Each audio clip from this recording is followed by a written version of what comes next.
Hi, my name is Danny with Cloud Company. Today we're going to be talking about bypass plugs. You can use bypass plugs to adjust the rotational speed of your tank cleaning machine. This will apply to the Orbeez, the 2 and 3 inch troll balls, and the Jumbo.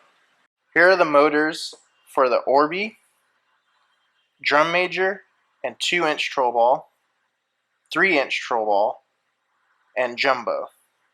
When you order a new machine, these are the bypass plugs that ship with your new unit. Bypass plugs are installed in the center, just here. Here are the bypass plugs that come with the Orbeez.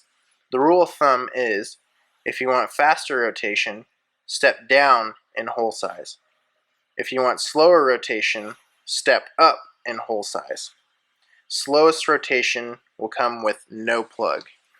To install bypass plugs for the Orbi, you'll need an 1/8 inch Allen wrench. Now we're going to install a C plug as a 125 hole or 1/8 inch. Take and put it in the center hole and thread it snugly.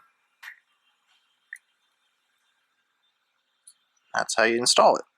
If you have any questions, give us a call at Cloud Company or visit us on the web at tankcleanmachines.com.